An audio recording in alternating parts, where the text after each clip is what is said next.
Early Bird YouTube channel, brought to you by Red Heart Yarns. In this video, I will show you my newest design, the Garter Stitch Bias Shawl, which uses a new yarn by Red Heart called With Love Stripes. You can take a look down here and you can see that as you make the actual shawl, we will create bias shaping by doing an increase at this edge and a decrease at this edge. But then the yarn does all of the work for us as far as creating really great stripes.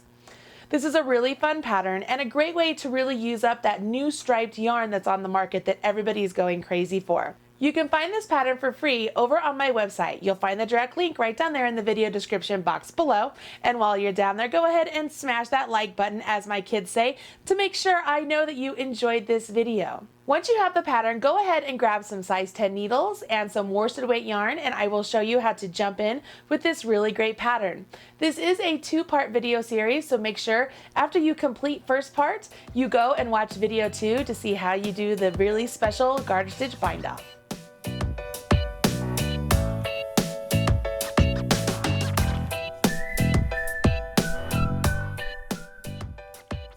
Now that you have your pattern, let's take a look at the shawl one more time because I want to show you where we will begin. As we take a look down here, you can see at this very starting point right here, this is actually where we begin with 2 stitches. We will then increase till we get a set number of stitches for our garter stitch. And then once we have that established, these stitches on the outside here will remain in garter stitch throughout the pattern. So we will actually put a stitch marker there. It's the stitches that are on this side of the garter stitch that begin to create the shaping of the bias shaping. So what happens is every single row we will work a knit front and back in that very first stitch along this edge. But then every other row we will work a decrease between this garter stitch and the body. So we will work a knit 2 together, which means we will be doing a knit front and back on every row, but on one of those rows we will couple that knit front and back with a knit 2 together at the end of our body by the time we get to the stitch marker. Might seem a little bit confusing here at the start, but once I show you, you're going to be like, oh my gosh, this is so easy, and you'll get in a really great rhythm, and then couple that with the stripes yarn and you won't be able to wait to see what the next color looks like. So let's go ahead and start off with our cast on. Let's go ahead and begin by casting on 2 stitches, and I want you to do a long tail cast on. So you want to put the tail of the yarn in the palm of your hand. Take your working yarn, wrap it around your forefinger and middle finger, and when you come back up, cross over. Now rotate your hand around, go underneath the front loop and grab the back loop and off. This is a slip knot, and we're going to place that slip knot directly onto our size 10 needles and tighten that up. That actually counts as the first stitch of our cast on for 2. So we have to do one more stitch for the cast on. So I'm going to show you an alternative way to casting on with the long tail. And all you do is I want you to grab your tail just like this and take your thumb and wrap the yarn around your thumb just like that. So see how I just did a scoop. Now I'm going to take my needle, I'm going to go to the palm of my thumb and go up my thumb, okay? I will now grab my working yarn, wrap it around my needle just like I would if I were knitting, okay? Now, as I went into that stitch, you see how I have that big opening where my thumb is? I want to swing my needle through that opening. I'm not going to pick anything else up as I go. I'm simply just swinging it through. Now that I'm through, I can let the yarn fall off of my thumb, pull my tail a little bit, and you will notice I now have 2 stitches on my needle, 1 and 2. So that is an alternative way of doing the long tail cast on as opposed to doing it like the slingshot method. Okay, so now that we have our 2 stitches, we are ready to jump in. So we will begin by working our very first wrong side row. And so all I'm going to do is I'm going to knit front and back into this very first stitch. So I will go into the stitch, yarn over my needle just like so, come out the stitch, and now I will extend my right hand needle, which extends that stitch, swivel my needle around, go into the back leg of that same stitch. See how I didn't let that stitch fall off? I just went into the back leg. I'll yarn over my needle again, bring my needle back through the back leg. Okay, so now I see I have 2 stitches. So now I can let this stitch off my left hand needle fall off. Now I have 2 stitches where there was 1. You'll notice that one of them looks like it has a purl bump and the other one looks like it does not. That's the nature of the knit front and back. Now we just knit our last stitch. So we went from 2 stitches and now we have 3, purely based by doing that knit front and back. And that is the increase we will do at this edge every time we get there, okay? So I will turn my work and I'm to my right side. I will start off with a knit front and back, extend, swivel, go into the back leg, yarn over, come through, and off. So I start off with a knit front and back, and I'll knit 1, and I'll end with a knit front and back. So I went into the stitch, yarn over, come through, extend, swivel, go into the back leg, yarn over, come out and off. So I went from 3 stitches to 5. And you'll notice that right now I have an increase at both ends is what I've done. And it's because we're doing our setup rows, okay? So remember in the pattern, when I bring this back over here, we have to start off by getting our setup rows in our garter stitch. We need to get all of our garter stitches going, and then we begin our body stitches. So we will work into that. So all we're doing right here is working our setup rows. So I turn my work, I'm going to go ahead and work my knit front and back into this first stitch. So you go into the first, extend, swivel, go into the back leg, yarn over, come out and off. Now I need to place a marker because we have already established our 4 stitches over here, which will continue on to be our garter stitch edge.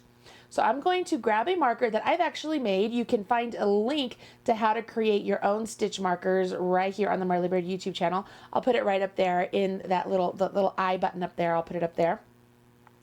So I've placed my marker. I'll go ahead and keep my yarn over here. And now I just finish off by knitting these last 4 stitches. So I will knit the last 4 stitches. And what I have done here is I have created the garter stitch edge.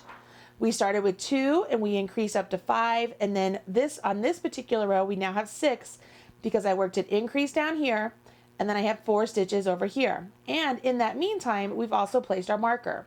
So what this marker signifies is, hey Marley, these 4 stitches over here are always only going to be knit. We're just going to always only knit those stitches. We will not work any more increases over there. But on this edge, that's where all of the action's gonna happen. Okay, so here we go. We're gonna jump into the body increase stitches.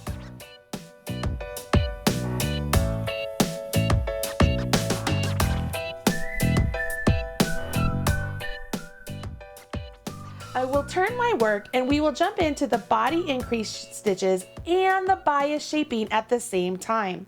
So this very first row I'm getting ready to do, we have our 4 stitches here, which are our garter stitch. We have our marker, and we're gonna go to the end of the row. This is our right side row. Every time you're on the right side row, you will always work a knit front and back in the very last stitch of this row, okay? So we want to go ahead and knit these first 4 stitches. And yes, I am holding my yarn in my opposite hand, but the motion is exactly the same. I just want to make sure people know how to hold their yarn if they're continental. When you get to your marker, simply slip your marker over. It just marks a place in your knitting. Now you will go ahead and you will knit 1, and we're to the last stitch of our row, so we will knit front and back. So I knit in the front, I knit in the back, and there we go. So I have finished this row and I have done my increase row. So now that I turn my work, I have to work my bias shaping row. That's what creates the shape of our shawl to start to come bias-like. It looks like it's on the diagonal.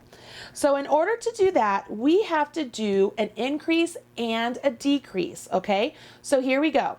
At the start of our row, on the start of the wrong side row, we will do a knit front and back.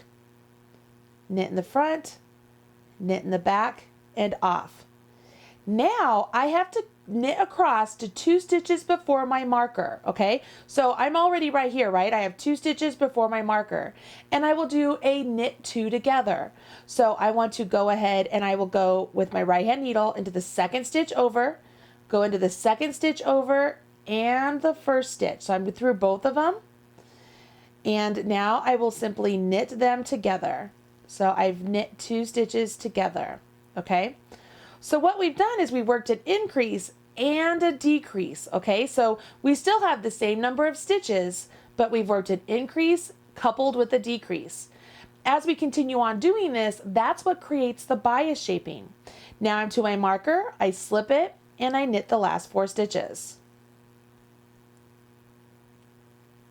As I turn my work, I continue on repeating these 2 rows, placing an increase at the end of my right side row, and then doing the bias shaping in the middle of the body during my wrong side row. So let's work the increase one more time. So I've turned my work, I'm on my right side. If it helps you, you can remember that every time you start off with the 4 garter stitches, you're on the right side.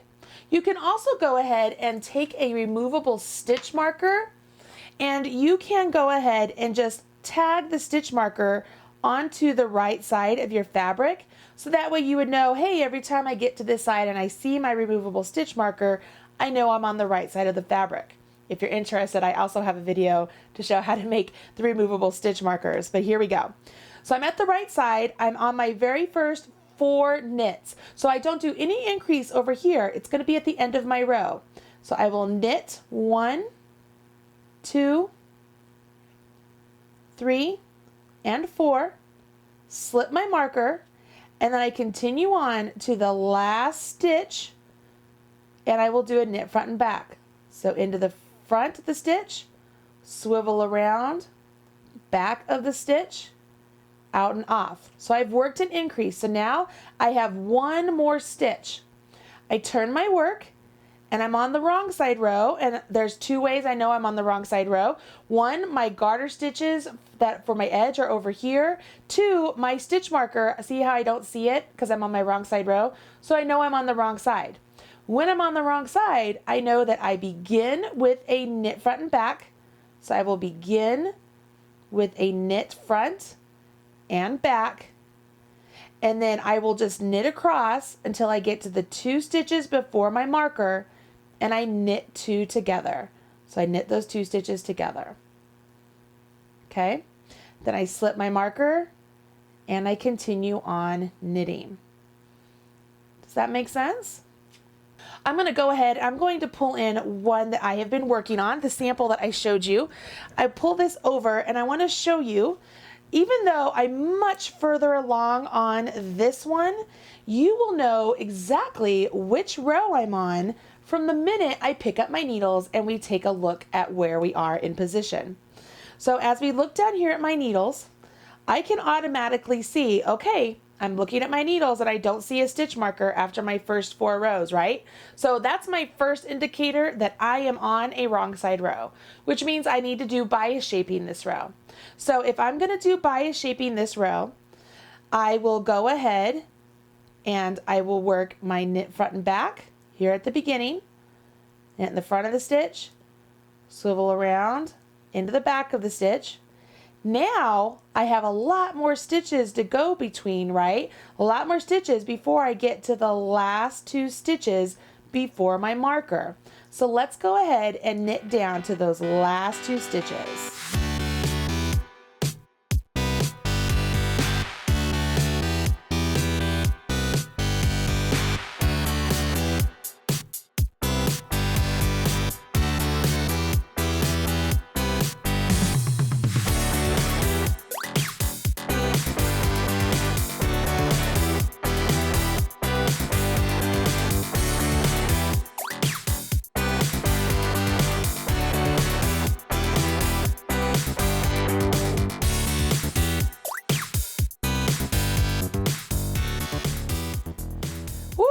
As the shawl gets bigger, it sure does take a lot longer to get to the end of the row, but you will have fun doing it because you'll see all the color changes that begin to happen. And obviously, as your rows become longer, your color stripes become narrower. So it looks really cool as you're working on the shawl. I'm almost to my last 2 stitches here. And here are my last 2 stitches right there next to my marker. I simply will knit those 2 stitches together just like I did before, slip my marker, and knit my final 4 stitches, which are my garter stitch, right? Okay, so throughout the entire pattern, I have maintained this really great garter stitch along the edge, and then in the body of the shawl, I've created a really cool bias look. So as you look up here, you can see how the bias shaping looks. So here's the garter and here's the edge of my work. You can see how I get a really cool bias. Now,